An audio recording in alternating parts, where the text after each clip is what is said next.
Alright, I'm Ella, and I'm going to be talking about the correlation between gun control in the United States and this mass shootings within the public education system.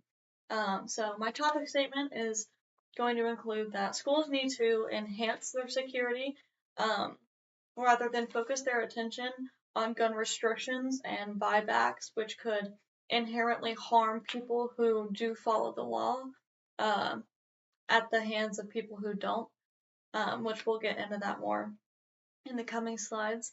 But in terms of credibility, I have been in the U.S. education system, so this is something that has impacted me before, but also still has the chance to. So, um, I'm going to be demonstrating why security measures should be increased, both for the schools and the surrounding public, and why that's much more plausible than strict gun restrictions, which we know is not a bipartisan issue at all. So first we can consider gun violence and the correlations between strict laws and mortality rates via guns, and a good place to start with that is Chicago. So, um, in attempting to create stricter gun laws does divert attention away from the root issue, which is the safety of our children and schools across America, nationally. So, according to a news article local to Chicago, the Chicago Tribune, um, it goes over um, how strict the gun laws are, um, and how, though they've loosened over the decades, um, up until recently, um, the same article states that 90% of the total murders in the city are gun related, which shows that there's not really a correlation between strictness of gun laws um, and total makeup of shootings. Um, because there's places where it works and there's places where it doesn't. And so, in order to make it a foolproof method, we need to additionally um, add more security to our school systems. Um, so, we can be asking if gun control at its root doesn't work, um, why does it not? So the Obama administration and the NRA researched and found that most prison inmates got their guns through um, varying systems that don't follow the basic law premise. Um, and so this can include several ways: family, friends, gifts, third party systems. There's a lot of ways that they can go about getting guns um, without going through the regular system, which means felons cannot have guns. There's regulations of ghost guns, AR regulations within Chicago specifically, um, and also background checks. And all of these become avoided once they go through a third-party system. So the NRA examines how background checks impact the average citizen, and they essentially found all that I just stated, which if you don't go through the system, it doesn't do anything for us. It's also found that it causes, when someone gets a gun through a third party, and if we were to do a buyback, it causes an issue for the people who went through the system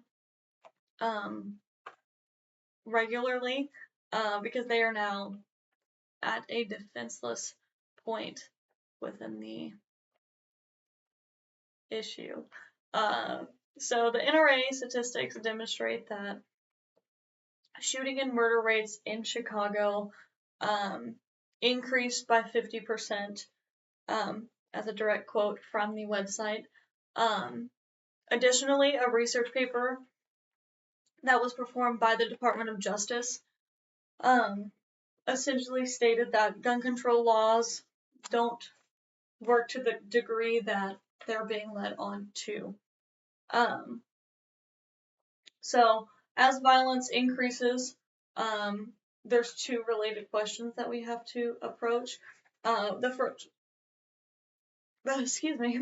one is the connection between civilian possession of firearms and social violence, which we've pretty much approached already, but also how can gun control laws change behavior? And it's found that, excuse me, it's found that the restriction of it can actually increase or decrease mental health state and increase the likelihood that people use it for mass shootings, etc. So the solution that we've approached is that many mass shootings are correlated with mental illness, as previously discussed. And this can be initial feelings of anger, sadness, grief, etc. But also it can be long-lasting issues like depression, anxiety, BPD, etc. All mood-changing disorders that has the potential to impact the likelihood of violence.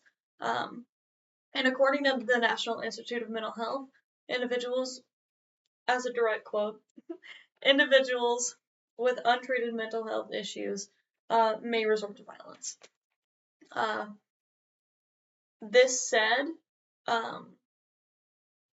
creating safer spaces for mental health within schools specifically to address what the issue is, how to appropriately deal with the issue, and then giving tools for children starting at a young age makes it less likely that they will grow up and choose to reflect their emotions in that way. Excuse me.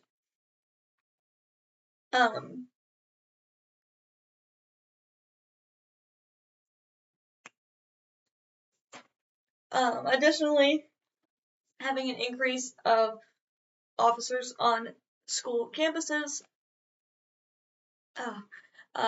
and external resources, and that includes funding for police academies and police officers themselves.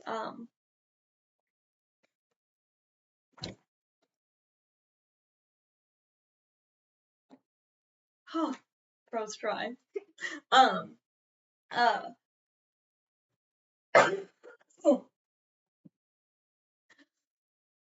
A Brookings Institute report discussed how local law enforcement, their resources and budgeting is stretched very thin.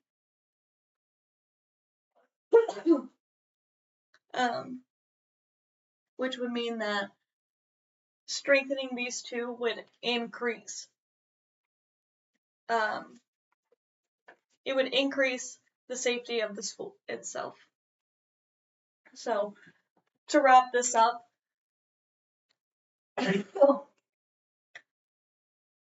U.S. must work as a whole to defend our nation, and that starts with the security at a state level, including the safety of our kids.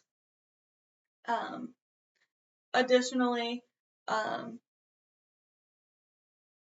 children deserve that safe space, and so gun control, as discussed and proven, not only does it not prevent the violence, but it also makes it go under the radar when we talk about the issues itself. So to conclude, we examine that some areas within the United States, gun laws do work to decrease the amount of violence, but it does not eliminate it. And so in order to effectively secure our schools and just the safety of the masses, this includes additionally adding safety to our schools, including mental health and more officers, to name a few. But also we need to increase safety measures for the public.